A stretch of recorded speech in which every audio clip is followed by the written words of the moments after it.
Welcome back नाजरीन, आप देख रहे हैं चौथा सुतून। मैं हूं जवाद फैज़ी। ब्रेक से पहले ये बात हो रही थी कि ज़ाब्ता अखलाक उस पर अमल करना ज़रूरी है। अगर सारी सियासी जमातें इलेक्शन कमीशन ऑफिस जाके तहफ़्फ़ुज़ात का इजहार भी करती हैं, गुफ्तगू भी करती हैं, मशवरे भी देती हैं, तो फिर वो ज़ाब्ता अखलाक पे क्यों अमल नहीं कर पाते? इलेक्शन के दिनों में हम देखते नहीं हैं कि होता है, लिहाजा उसको भी रोकना चाहिए। और मजमूई तौर पर भी हमें अखलाकियात का सिर्फ दर्स ही नहीं देना चाहिए, अमलन उस पर अमल करना चाहिए। अहमद मंसूर साहब, ये बताइएगा कि जिस किस्म के माहौल में और फिर इंटरनेशनली जो पाकिस्तान के बारे में तासुरात के इजहार होते हैं, उसमें इदारा जाती बात हुई अभी ऑन शराइज साहब ने की, क्या करना चाहिए? किस तरह हम अपना इमेज बेहतर कर सकते हैं? सिरा कहाँ से पकड़ना चाहिए? फैज़ी साहब, इमेज बेहतर करने के लिए तमाम अदारों को एक पेज पे जो एक आम हम बात करते रहते हैं उस पर आना होगा। लेकिन बात वही है कि ये मौका कैसे आएंगे? अभी तो इलेक्शन है। इलेक्शन तो नाम ही इस चीज़ का है कि आपने अपने मुखालफिन को टारगेट करना है, उन पर तनकीद करनी है, आपने इश्यूज़ खुद जनरेट करने हैं। और अभी आप देखिएगा कि जो जमातें हैं पहले अभी हुकूमत में थी पीडीएम की, ये एक दूसरे के खिलाफ भी शुरू हो जाएंगी, सब सियासत करेंगे। जैसे अभी पीपल्स पार्टी ने ये कहना शुरू कर दिया कि इलेक्शन 90 दिन में कराए जाएं, हालांकि खुद पूरा ग्राउंड वो बनाकर गए हैं कि 90 दिन में नहीं हो सकते। तो ये चीज़ें अभी आगे आनी हैं और इसमें आप कैसे कंसेंसस हो सकता है, कैसे मुल्क इंटरनेशनली अपना कोई इमेज वहाँ बन सकता है। तो सारा बर्डन आप चाहते हैं कि निगरान हुकूमत के ऊपर आ जाए, तो निगरान हुकूमत का तो ये काम नहीं है इमेज बिल्डिंग, उसने तो डे टू डे मैटर्स पे काम करना था। लेकिन जिस तरह की निगरान हुकूमत आई है, उसके अंदर लोग हैं और जो ये एक फ़ज़ा बन रही है कि ये बड़े कम्पिटेंट लोग हैं और पाकिस्तान को चलाने की अहलियत रखते हैं और बड़े चुन के इनका तयन हुआ है, चाहे जैसे भी सारी पॉलिटिकल फोर्सेस इसमें इन्वॉल्व हैं, जो भी सारा मामला है, तो फिर इनके ऊपर बर्डन है। तो फिर ये 90 दिन में तो नहीं ये करेंगे ना इमेज बिल्डिंग, इनको तो फिर थोड़ा टाइम तो आपको देना पड़ेगा। तो माहौल इसी तरफ जा रहा है। ये इतनी जल्दी कुछ होना नहीं है। इकॉनमी का इशू, प्रेशर, मैं बार बार यही कहूँगा कि आज भी हम जो सबसे बड़ा इशू है वो हमारी इकॉनमी का है, महंगाई का है, अवाम के इश्यूज़ हैं। लेकिन आप चैनल खोल के देख लें, आज बिजली के बिलों पे थोड़ी बहुत बात हमें नज़र आई है और बाकी जो असल इश्यूज़ हैं, लेकिन बाकी वही अदलिया में कि सुबह से लेके शाम तक एक केस है, दूसरा केस है और वो सियासी केस हैं। और उसके बाद आप देख लें जो इलेक्शन होने की तरफ कोई जाने की बात ही नहीं करता, सारे उससे बाहर भागने की बात कर रहे हैं कि हम तो ये मानेंगे नहीं। तो कंसेंसस तो इस मुल्क में बहुत मुश्किल है, बहुत ही मुश्किल है। कैसे होगा, कौन करेगा, ये ऐसा सवाल है जिसका हम जवाब देने पे आएंगे तो कहेंगे जी आप जमहूरियत के दुश्मन हैं, आप पार्लिमानी निज़ाम के दुश्मन हैं। इस मुल्क को इस वक्त मैं नहीं समझता कि कोई ये पार्लिमानी निज़ाम या कोई इसका कोई रास्ता है। ये अभी साल, 1.5, 2 साल, 3 साल कुछ ऐसा सेटअप यहाँ आना चाहिए, कोई एक कौमी हुकूमत के नाम पर बन जाए, कुछ हो जाए जो सिर्फ एक कौमी एजेंडे को लेके आगे चले कि पाकिस्तान को बचाना है, उस हद तक लेकर जाना है कि हम इस जो ये एक मतलब आप चाह रहे हैं कि सियासी जमातें आपके पीछे पड़ जाएं, है ना? मेरे पीछे क्या पड़ जाए, एक दूसरे के पीछे पड़ जाए, उन्होंने तो पढ़ना ही है। अच्छा किरण, अभी अहमद मंसूर साहब जो फरमा रहे थे कि जब इलेक्शन आता है तो इल्ज़ाम लगते हैं, हालांकि हमें मगरिब के बड़े हवाले दिए गए, रियासत मदीना बहुत ज़्यादा सुनाया गया, वहाँ तो ऐसा नहीं होता कि आप मुखालिफ उम्मीदवार या जो मुखालिफ सियासी लोग हैं उनकी पगड़ी भी उछाल दें और उन्हें बस चारों शाने चित करने के चक्करों में पड़ जाए, सबूत हो तो वो लहरा दिए जाते हैं। लेकिन यहाँ तो अन्य इल्ज़ाम लगते हैं और यहाँ तो साइफर भी लहरा दे तो गाली कोई नहीं, ये क्या है? साइफर भी लहरा के और फिर बाद में कह देते हैं कि मैंने तो उसे पीछे छोड़ दिया। लेकिन सर जब ये रियासत मदीना की बात की जाती है ना, तो ये मेरे लिए बड़ी तकलीफ दे होती है कि रियासत मदीना तो वो थी कि हज़रत उमर फारूक रज़ियल्लाहु ताला अन्हु खड़े हो गए थे, उनसे लोगों ने सवाल कर लिया था कि जो आपने कुर्ते पहने हुए हैं ये तो 2 कपड़ों में बना है, आप इतने तवील हैं, आप तवील कामत हैं, तो आपको तो ये कपड़े नहीं आ सकते, तो आपने ये 2 चादरें कहाँ से ली हैं? तो उनके बेटे को आकर उनकी सफाई देनी पड़ी थी कि मैंने अपनी चादर दी थी जिसकी वजह से मेरे बाबा का कुर्ता बना था। तो रियासत मदीना तो वो थी। यहाँ तो जी 42 समातें हो गई, 1-1.25 साल तक केस चलता रहा, बता नहीं सके कि जी वो रसीदें कहाँ से आई, किसको बेची, किसको दी, कहाँ गई वो घड़ी, कहाँ से आई थी वो घड़ी, ये तक तो बता नहीं सके। तो रियासत मदीना वाली जब बात की जाती है ना, तो मुझे वहां पर तो बड़ी तकलीफ हो जाती है। लेकिन उसके अलावा भी अब आप रियासत मदीना को अलग करके जो आपने एक और बात मगरिब की बात की थी, तो मगरिब की भी बड़ी मिसालें दी जाती थी। और उस वक्त जब ये जो बाइडन आए थे और उन्होंने उनकी ओथ टेकिंग सेरेमनी हो रही थी, तो मैं बड़ी गौर से और बाकायदा ऐसे चेहरे पर हाथ रख के मैं सुन रही थी और मैं देख रही थी और मैं बड़ी परेशान थी कि ना वो जो बाइडन ने कहा कि ओए डोनाल्ड ट्रम्प मैं तेरे साथ ये कर दूंगा, ओए मैं तेरा एसी उतरवा दूंगा, ओए ओए ना, इस तरह की कोई ओथ टेकिंग सेरेमनी में ना इस तरह की कोई बातें हो रही थी, ना कोई और चीजें हो रही थी। वो आए, उन्होंने अपना ओथ लिया, उसके बाद उन्होंने अपनी आवाम से खिताब किया, उन्होंने बताया कि वो आगे अमेरिका के लिए क्या करना चाहते हैं और चले गए। लेकिन हमने तो, क्योंकि हम तब्दीली लेकर आ रहे थे मुल्क में, क्योंकि हम मगरिब का कल्चर भी ला रहे थे प्लस रियासत मदीना भी बना रहे थे, और हमने हमारे पास जो कुछ डेवलपमेंट हो रही थी तो हमने तो ये सब कुछ देखा था। तो जब हम वो वाली रियासत मदीना माफ कीजिएगा, वो वाला हम मगरिब देखते थे जो हमें बताया जाता था, और फिर जब हम वाकई मगरिब देखते थे तो हम वैसे ही कंफ्यूज हो जाते थे कि कौन सा मगरिब है, जो हमें बताया जाता है वो मगरिब है, जो हमें टीवी पे दिख रहा है वो मगरिब है। तो मगरिब में और रियासत मदीना में बल्कि किरण हमने तो सूरज ही मगरिब से निकालना शुरू कर दिया था, मशरिक की बजाय। जी तो वो देखे ना, फिर हमें वो 3.5 साल तक इस तरह से मुखालिफिन के हवाले से और पीछे लगा के रखा। आज जो हमारी यूथ की हालत है वो इसी वजह से है, और जो हमारी यूथ और जो सोशल मीडिया पर लगी हुई होती है ना, खवातीन का एहतराम नहीं बचा है, लोगों का एहतराम नहीं बचा है, बड़ों का एहतराम नहीं बचा है, बस जिसकी बात खिलाफ लगी, आपको मुखालिफ लगा, आप उसके पीछे पड़ जाते हैं सीने चढ़ा के। वो इस वजह से क्योंकि पिछले 3.5 साल हमारी भरपूर ट्रेनिंग हुई है, हमारी इतनी ट्रेनिंग हुई है कि जिसके बाद पिछले 16 महीने भी फिर उसका तसलसल थोड़ा सा आगे बढ़ा, और आज हम बैठे हुए हैं। और ये बड़ी तकलीफ दे सूरत हाल है कि जब आपने एक और पैनलिस्ट जो आपके साथ मौजूद हैं, एक और आपके मौजूद मेहमान, जब उनके पास भी जवाब नहीं, मेरे पास भी जवाब नहीं, आप किसी से भी बात करें, किसी से भी पूछें, आपको ये कहीं से भी जवाब नहीं मिलेगा कि इस वक्त पाकिस्तान का हल क्या है। क्योंकि पोलराइजेशन इतनी है, सिचुएशन इतनी ज्यादा बिगड़ चुकी है, अवाम इतनी ज्यादा तकलीफ में है, सियासी जमातें अपने अपने में लगी हुई हैं, इलेक्शंस होने हैं नहीं होने, इमरान खान ने जेल में रहना है नहीं रहना, इन सारी चीजों में इतनी ज्यादा खींचातानी हुई है कि किसी को नहीं मालूम कि इस वक्त पाकिस्तान का हल क्या है। और जो पाकिस्तान की आवाम है वो मेरी तरफ, आपकी तरफ आपके तो प्रोग्राम का नाम ही चौथा सुतून है और हम हैं भी चौथा सुतून। वो हमारी तरफ देखते हैं कि हमारी बात कब की जाएगी, लेकिन अनफॉर्चुनेटली हम बात कर ही नहीं सकते क्योंकि हमें भी नहीं मालूम कि इस वक्त हल क्या है। तमाम जमातें, जब उनको कहा गया कि जी सारी साथ बैठ जाएं, उस वक्त एक जो बड़ी जमात उस वक्त बनी हुई थी वो तैयार नहीं थी, और अब जब वो चाहते हैं कि एक साथ बैठ जाएं तो उनकी पोजीशन ऐसी नहीं है कि वो अब साथ बैठेंगे तो बैठ के कर क्या लेंगे, क्योंकि पोलराइजेशन इस वक्त इतनी ज्यादा है सर सही। कि हमारे पास कोई हल दिखाई नहीं देता है। अल्लाह करे हल निकले। आउन शराजी साहब, जिस तरह बात की कि कोई हल नहीं, वो नवाब ट्यूबवेल तो है ना, वो तो ढूंढना पड़ेगा ना, 100 गल्लां दी कोई गल, लिहाजा वो कहाँ से आएंगे। अच्छा, किरण ये कह रही हैं कि 3.5 साल में एक माइंड सेट बनाया गया, 16 महीने वही चला।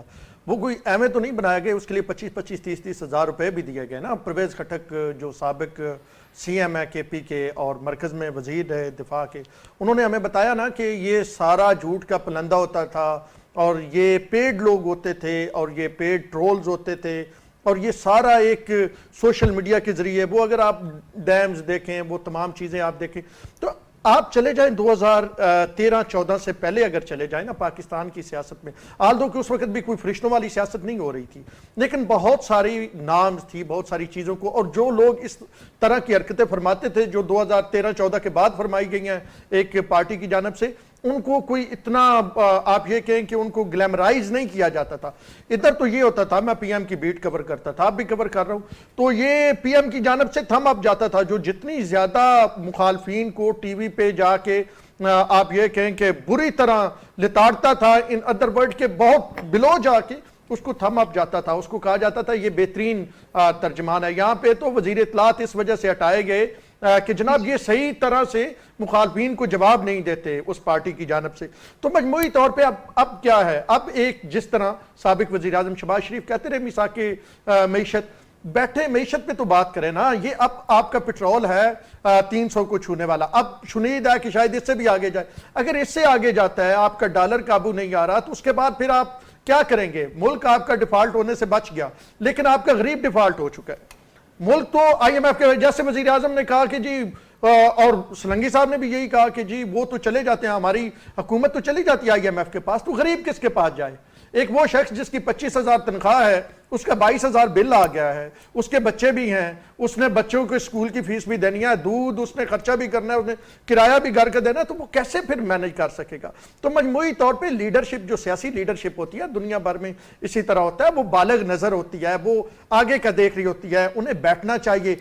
अब कम से कम ये जरूर है कि जिस हालत में मुल्क माशी तौर पे चला गया है, तो फिर कुछ माशी फैसले लेने पड़ेंगे, लेकिन ऐसे फैसले नहीं कि जिसका बोझ फिर गरीब पे आए, जिसकी वजह से गरीब फिर पिसे। इस मुल्क में जब भी माशी तौर पे कोई इक़दामात उठाए गए हैं या फैसले, तो मुश्किल गरीब से पड़ी। अहमद मंसूर साहब, वो लोग तो बिलबिला उठे, लेकिन मैं फिर वही कहता हूँ जिस तरह आन शराजी साहब ये कह रहे हैं कि, और जिस तरह किरण नासिबा ने भी ये कहा है कि हल आपने दे दिया कि आ जाएं, वो क्या शक्ल इख्तियार हो सकती है, कैसे हो सकता है, लोगों को भी तो बताना पड़ेगा ना, उन्हें कोई राह भी दिखानी पड़ेगी, उन्हें कोई उम्मीद की किरण भी दिखानी पड़ेगी कि भाई इस तरह करके होगा।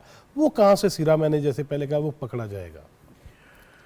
हल इलेक्शन हल है, लेकिन इलेक्शन वो वाला इलेक्शन हल है जिसमें तमाम पॉलिटिकल पार्टीज का कंसेंसस हो कि उस रिजल्ट को जो सिलेक्शन के नतीजे में आएगा वो सारे मान लें।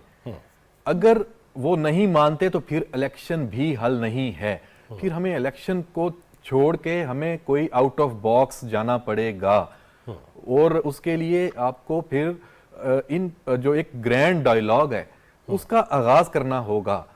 ये हो नहीं सकता कि एक मुल्क में जो जितना भी पॉलिटिकल, हमारा जो पॉलिटिकल एलीट है, वो सारी एक साइड पे रख के आप फैसले करें। देखिए, फैसले तो उनको साथ मिला के ही करने हैं, तो अभी बैठने को कोई तैयार नहीं है। एक पार्टी के खिलाफ केसेस हैं, उनकी लीडरशिप नहीं है, वो टूट फूट का शिकार हो चुकी है, और उनका जो दावा है कि वो मुल्क में सबसे मकबूल पार्टी है, उस दावे को हम नहीं जुटलाते। लेकिन जब आप उसको साइड पे वो हो रही है, दूसरी पार्टियां जो हैं वो अब, जैसे उन्होंने अपने 4 साल में इन बाकी अपनी ओपोजिशन को तस्लीम नहीं किया था, तो जो बाकी हैं वो उसको तस्लीम नहीं करेंगे तो निज़ाम तो नहीं चलेगा, कोई रास्ता तो निकालना पड़ेगा। मैं तो बार बार मेरा फोकस इसी बात पे है कि इनको बिठाएगा कौन। आपके मुल्क में एक अदारा जो था, मैं एस्टेब्लिशमेंट की बात नहीं कर रहा, वो तो खुद इस वक्त सबकी तोपों का रुख उसकी तरफ हमेशा से होता है, जुडिशरी थी, कि चलें वहां से जाके फैसला ले लें, वो कुछ सबको बिठा दें कोई ऐसी राह। वो आपस में जिस तरह दस्तों गिरेबान है, वहां ग्रुपिंग है, वहां अजीबो गरीब किस्म का माहौल बना हुआ है, वहां एक चीफ जस्टिस ने जाना है 16 सितंबर को, दूसरे ने आना है, सबकी नजरें उस 16 सितंबर पे लगी हुई हैं। तो हम तो डे टू डे बिजनेस पे आए हुए हैं हमारे मुल्क का। हालांकि अहमद मंसूर साहब, ये तो रूटीन है ना भाई, रिटायरमेंट होनी ही होनी है और जाना ही जाना है, तो क्यों लगी हुई है? हम रूटीन से हट चुके हैं, कोई चीज रूटीन नहीं रही, और इसीलिए आप देखेंगे कितनी तेजी से चीजें सामने हैं। एक एक घंटा वहां पे वो बैठ के देख रहे हैं कि अभी क्या हो रहा है। जैसे अभी हाई कोर्ट वाला डिसीजन देख लें, एक तरफ अदालत लगी हुई है, सुप्रीम कोर्ट में भी लगी हुई थी, तो वो देख रहे थे कि वहां से केस मेरे पास आएगा तो मैं फौरन टेकअप करूंगा। बार बार पूछ रहे हैं कि अभी तक क्यों नहीं हुआ वहां से फैसला। तो ये जो चीजें हैं, ये कैसे आगे आप जा सकते हैं? जो सर, वो सूरत हाल 54,000 जो है ना दरखास्तें पड़ी हुई है, देख रहे हैं कि हमें भी कब बुला लें सुप्रीम कोर्ट। Exactly yes. तो वैसे इतला है कोई सितंबर के बाद बुलाया जाएगा या बस इसी तरह ही चलता रहेगा? सर, यही वाली चलती रहेंगी जो अभी चल रही हैं। मोजेस चीफ जस्टिस साहब चाह रहे हैं कि शायद उनके क्रेडिट पे ये चीज आ जाए कि एक बकौल सोशल मीडिया के उम्मत मुस्लिमा के एक बड़े लीडर को रिलीव उनकी तरफ से दिया गया है। वैसे इस सतह पे अच्छा, एक बार और भी मैं थोड़ा सा चाहता हूँ कि थोड़ी सी आप माशाल्लाह उर्दू ज़बान और फिर उसके हरूफ जिस तरह इस्तेमाल करती हैं, मुझे बहुत अच्छा लगता है। ये मुझे बताइएगा कि आपने भी लफ्ज़ इस्तेमाल किया मर्दम शुमारी, उसको नफूस शुमारी हम क्यों नहीं कहते हैं, वो मर्दम ही क्यों कहते हैं? वैसे एक ये भी सवाल है। दूसरा ये भी सवाल है मेरा कि उर्दू ज़बान के हवाले से भी बड़े फ़ैसले आए, अपने ही फ़ैसले अगर हम उस पर अमल नहीं करवा सकते तो बस फिर ये उम्मत मुस्लिमा का लीडर ही रह जाएगा बस पल्ले में, मेरा ख्याल है। जी सर, अब मुझे समझ नहीं आ रहा कि मैं आपके सवाल का जवाब क्या दूं, क्योंकि मैंने अभी इससे पहले वाले ही जवाब में आपको यही कहा था कि हम तो इस वक्त जो है परेशान हुए हैं और हमें समझ ही नहीं आ रहा कि हल क्या है, कि हमारी तरफ लोग देखते हैं। और यकीन कीजिए, बल्कि आप भी इस सारी सिचुएशन से गुजरते होंगे कि जब हम बाहर निकलते हैं तो लोग हमारे पास आके हमसे पूछते हैं कि आगे पाकिस्तान का क्या होगा, पाकिस्तान का हल क्या होगा, क्या आवाम इसी तरह से पिसती रहेगी या आवाम के लिए भी कुछ अच्छा होगा। क्योंकि ये जो सारी चीजें हो रही हैं, ये कहा तो ये जाता है कि ये आवाम के मफाद में ये सारी चीजें हो रही हैं कि आवाम को एक साफ और शफाफ इलेक्शंस दिया जाए नफूस शुमारी करके, और उसके बाद फिर एक साफ और शफाफ इलेक्शंस हो। लेकिन ये हमें मालूम है कि सारी चीजें क्यों हो रही हैं। जिन जमातों को ऐसा लगता है कि अगर वो मर्दमशुमारी के बाद, माफ कीजिएगा, नफूस शुमारी के बाद अगर वो इलेक्शंस में जाती है तो उनके लिए मसला हो जाएगा, तो वो इसके ऊपर इस वक्त दस्तों गिरेबान हो रही है। जिन जमातों को ऐसा लगता है कि अगर हम इलेक्शंस को डिले कर देते हैं तो हमें थोड़ा सा फायदा हो जाएगा, हम जो अपना वोट बैंक इस वक्त बर्न कर चुके हैं वो शायद अगर हमारे कायद वापस आ जाते हैं तो उसके बाद कुछ बेहतर हो सकता है, तो वो इस चीज के लिए लड़ रही है। तो जो सारी खींचातानी है और सारी जो लड़ाई हो रही है, इसमें से कहीं पर आवाम तो नहीं है, इसमें से कहीं पर भी पाकिस्तानी आवाम तो नहीं है, ये तो सारे के सारे अपने अपने इक़्तिदार के लिए चीजें हो रही हैं।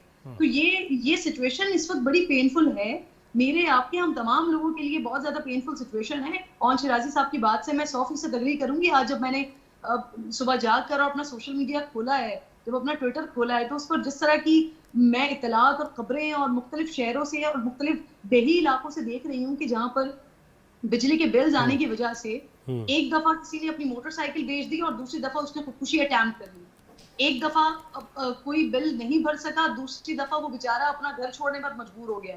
तो ये वाली सारी सिचुएशन जब होती है ना एक ऐसे मुल्क में कि जहां पर हम इस चीज के ऊपर दस्तों गिरेबा हो रहे हैं कि जी इलेक्शंस होने हैं, नहीं होने, 90 दिन में होने हैं, 120 दिन में होने हैं, वहां पर जब अवाम ये सारी चीजें फेस कर रही हो तो इलेक्शंस भी किसी के फायदे में नहीं जाने वाले हैं। क्योंकि आप कि अगर हम इलेक्शंस में चले जाते हैं, इलेक्शंस में हम जाते हैं तो कौन सी जमात इस वक्त, अगर आप सिर्फ मुस्लिम लीग नून की बात करें, गो के उन्होंने मुल्क को निकाला है, इसमें कोई दो राय नहीं है, इसमें कोई शक नहीं है। अगर आप पाकिस्तान तहरीक इंसाफ की हुकूमत को उठाकर देखें, शब्बर जैदी साहब ऑन रिकॉर्ड ही बार बार कह चुके हैं कि मुल्क जो है वो डिफॉल्ट की तरफ जा रहा है, कुछ महीनों में मुल्क डिफॉल्ट कर जाएगा। उनके जो अपने वजीर खजाना थे वो उस वक्त पेट्रोल प्राइस 300 से ऊपर जाने की बात कर रहे थे, वो उस वक्त बता रहे थे कि मुल्क के ऊपर कितने बुरे हालात आने वाले हैं। तो पाकिस्तान मुस्लिम लीग नून ने पुल आउट किया है, इसमें कोई दो राय नहीं है। नहीं, उनके साथ दीगर जमातें भी थी, तादी जमातें इसको नहीं जानती है अवाम, ये जानती है कि उनकी रोटी कितनी सस्ती है, अवाम ये जानती है कि उनको पेट्रोल इस वक्त कितना महंगा मिल रहा है, अवाम ये जानती है कि जो बिजली के बिल्स आ रहे हैं वो उससे किस तरह से बेचारे बिलबिला रहे हैं और बिलबिलाने के भी काबिल नहीं रहे।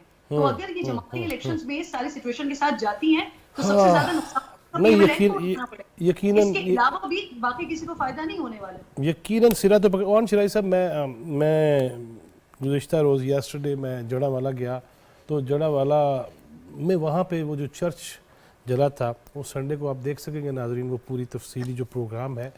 लेकिन वहाँ पे वो एक तरफ चर्च की तज़ीन व आराइश है, तामीर है, और वहाँ पे वो लोग जिनके घरों की छतें तक भी नहीं बचीं, वो लोग बिल पकड़ के खड़े थे और अपने वो जो फादर हैं उनके चर्च के, सेंट जॉन चर्च, तो उसमें वो कह रहे थे जी ए बिल भी आ गया है, उनकी करिए, घर भी नहीं रहा, बिल भी आ गया। ये वाकई बड़ी अजीब सी कैफियत है और निकलना तो इससे पड़ेगा और इसका कोई नुस्खा तो निकालना पड़ेगा, हल तो निकालना पड़ेगा।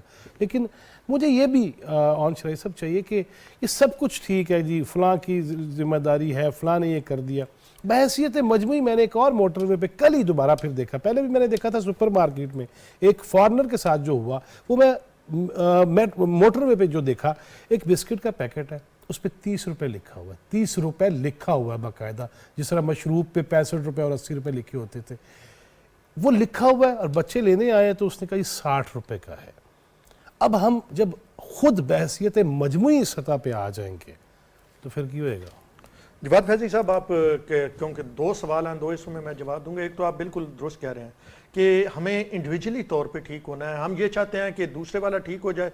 मैं तो भाई बिल्कुल ठीक हूँ। तो मुआशरा फ़र्द से बनता है और जब तक फ़र्द ठीक नहीं होंगे, मुआशरा ठीक नहीं होगा। हमारे मुआशरे में बहुत ज़्यादा कमियां हैं। हम ये कहते हैं ना कि जी हम तो बड़े अच्छे हैं, हमारा मुआशरा तो बड़ा अच्छा है, हुक्मरान इस तरह है। नहीं नहीं नहीं नहीं, हम में भी बहुत कमियां। आप चले जाएं, आप अब ये मिलावट कौन कर रहा है? किराने वाला मिलावट नहीं कर रहा। आपको जो दूध देने आता है, क्या वो मिलावट नहीं कर रहा? वो कौन है? वो एक आम फर्द है और वो भी रो रहा होगा कि मेरा बिल ज्यादा आ गया। खुद मिलावट करके बंदे को दूध दे रहे और उधर रो रहा होगा कि मेरा दूध जो है वो बिल ज्यादा आ गया। तो पहले तो हमें अपने गिरबानों में झांकना होगा। मजमूई तौर पे हम बहसीयत कौम बहुत नीचे चले गया। हमें थोड़ा सा ना इस्लामी असूलों को, और फिर प्रॉब्लम यह है ना कि जो हमारे कुछ लीडर, उन्होंने इस्लाम को पर्सनली और अपने जाती और सियासी मफाद के लिए इस्तेमाल किया और लोगों को और यूथ को फिर उन चीजों से मजीद दूर किया। जहां पे कानों में ये कहा जा रहा हो कि अपनी तकरीर में इस्लामी टच दे दें, तो वो फिर आप खुद सोच लेना कि इस्लाम को किस मकसद के लिए इस्तेमाल किया गया। अगर माजी में देख लें, डिक्टेटर्स के दौर में देख लें, तो इस्लाम को तब भी पर्सनल फायदे के लिए इस्तेमाल किया गया और यह तो बड़ी रिसेंट एक मिसाल है। तो हमें सबसे पहले तो खुद ठीक होना पड़ेगा। दूसरा हल क्या है? देखिए, सब्सिडी जो है ना, जब भी IMF या कोई और कहता है ना सब्सिडी अवाम से छीन ली जाती है, सब्सिडी मजबूरी तौर पे खत्म करें ना। आप अगर ब्यूरोक्रेसी को अगर आप फ्यूल दे रहे हैं मुफ्त में, तो आप देखें दुनिया में और कहां मुफ्त में फ्यूल दिया जाता है। दुनिया में और कितनी सरकारी गाड़ियां हैं दुनिया में और कितना इस तरह का। तो हमें आप थोड़ा आउट ऑफ बॉक्स जाना आप पड़ेगा। अगर दुनिया का मुआवजे पे आ जाएंगे तो फिर तो भाई जी बड़ा मसला हो जाएगा। मैं वो कहना नहीं चाहता कि कारकर्दगी क्या है, नंबर कारकर्दगी में हमारे क्या है और वसाइल के हुसूल में हम कहाँ पे हैं, वो आपको भी पता है, मुझे भी पता है। तो लिहाजा अल्लाह ताला आसानियाँ ही करे। अहमद मंसूर साहब, आखिर में मैं चाहूँगा कुछ तबरकन फरमा दीजिए, कोई उम्मीद की बात भी कर दीजिए, कोई हौसले के बात भी, कोई मुस्कुराने पे ही लोगों को ले आइए, कोई ऐसी बात भी कर दीजिए। देखें, मुस्कुराने के लिए तो यही है कि मुस्कुराइए। ये पाकिस्तान है, आप पाकिस्तान में तो आप पाकिस्तान में हैं, क्योंकि माजरत के साथ हम अब साल 2 साल 5 साल 20 साल की प्लानिंग वाला मुल्क तो इस वक्त नहीं है। हम तो डे टू डे चला रहे हैं। अगर आवाम से हमसे पूछें, आपसे पूछें कि क्या होगा आने वाले दिनों में, तो आप उसे कहें कि आज शाम का तो बता सकते हैं, कल का नहीं बता सकते। तो हमें इस तरफ दुआएं आगे लेके जा सकती हैं। मायूसी कुफर है, लेकिन उसके लिए कौम को भी सामने आना होगा, कौम को भी देखना होगा कि उन्होंने क्या गलत फैसले किए हैं। वो कल्ट नहीं बनना होगा, किसी के पीछे अंधा धुंध नहीं चलना होगा। किसी की शख्सियत के वो देखने में खूबसूरत लगता है, वो क्या बात है उसकी, कैसा अच्छा वो कोई हैंडसम है, तो इससे निकलना होगा। तो फैसला तो कौम ने ही करना है। तो कौम कैसे फैसला करेगी, अब ये तो जवाद फैजी साहब आप जानते हैं बेहतर। मैं ही जानता हूँ, हर रोज नई खबर होती है। हो सकता है सुबह किसी लिफ्ट की फिर दोबारा कोई खबर बननी पड़ेगी। किरण, आखिर में मैं जो पहले भी बात की ना, I was in super market F6 और वहाँ में मैं लेने गया कुछ चीज़ स्टोर से, तो वहाँ पे एक फॉरनर था वो जाते हुए ना कह रहा दे आर चीटर्स, और डेफिनेटली गालियां भी खोल के ही दे रहा था इंग्लिश में। तो मैंने कहा व्हाट हैपन, हुआ क्या? कहता नो नो नो नथिंग। मैंने कहा नहीं मुझे बताओ। तो उसने कहा ये मशरूब लिया मैंने एक, और इस पे लिखा हुआ है 65 रुपये, इसने मुझसे 90 रुपये चार्ज किए हैं, तो मुझे बताओ लिखा हुआ ये इतना है तो फिर क्यों ये मुझसे ले रहा है? इसका क्या करना है हमने? सर बर्दाश्त करना है और क्या करना है। मैं मेरे हस्बैंड और मेरी एक छोटी सी बेटी है। 2 दिन से मैं तमाम लोगों से सुन रही थी, इस्लामाबाद में, कराची में, लाहौर में, इधर उधर जहाँ पर बिल्स आना शुरू हो गए हैं। आज जब मेरा अपना बिल आया है तो मैं भी उसको देखकर बिलबिला गई हूँ। मेरे अपने प्रोड्यूसर, क्योंकि मेरी पूरी टीम कराची से यहाँ पर आई हुई है, उनका बंद वहां पर घर है, 2 यूनिट का बिल आया है 3000 रुपए। तो ये सारी सिचुएशन है और क्या करें, हमें बर्दाश्त करना पड़ेगा। बिजली का बिल भरेंगे नहीं तो मीटर काट के चले जाएंगे, बर्दाश्त ही करना बिजली पड़ेगा, काट के हॉर्न भी नहीं है जाएंगे। के पास। अगर आप जूस की बात कर रहे हैं, अगर वो आप खरीदेंगे नहीं तो फिर आपको बेजूस ही रहना पड़ेगा, आपको बगैर जूस के बैठना पड़ेगा। तो आपको या तो सिर्फ बर्दाश्त करना पड़ेगा, या तो फिर जो 4 लाख लोग पिछले 6 महीने के अंदर पाकिस्तान से चले गए हैं ना, उनकी तरफ देखना पड़ेगा। यकीनन ये संजीदा उमूर हैं, यकीनन इस पे देखना होगा। बहुत शुक्रिया किरण आपके वक्त का। और शराजी साहब thank you very much. Ahmad Mansoor साहब बहुत मशकूर व ममनून हूँ। साकिब बशीर साहब आए थे और लेकिन उनके ऑफिस से कोई इमरजेंसी कॉल थी अदालती मामलात के हवाले से, तो वो फिर उन्हें है यहीं पे लेकिन सामने नहीं है। उनका भी बहुत मशकूर व ममनून हूँ। नाज़रीन, हसास इशूज़ तो हैं और ये हम हमेशा ये कहते हैं कि अपने पेट से कपड़ा नहीं उठाना चाहिए अपने मुल्क और रियासत के मामलात, लेकिन वाक़यतन ये सोचना होगा क्यों कर इस नहज पे पहुँचे हैं। उसमें जो ज़िम्मेदारान हैं उनका भी सामने आना ज़रूरी है, लेकिन मैं अपने तई और आप अपने तई ज़ाती हैसियत में कहाँ पे खड़े हैं, उस बारे में जब हम अपने आप से पूछेंगे ना, और जो जवाब आएगा उसको देखते हुए फिर ऐसी सिमत का तयन कर लीजिए जो आपको भी पाकिस्तान को भी बेहतरी की जानिब ले जाए। अल्लाह ताला पाकिस्तान को सलामत रखे, हमें आसानियाँ तकसीम करने वाला बनाए। जवाद फैज़ी, चौथा सुतून टीम को इजाज़त दीजिए। अल्लाह निगहबान।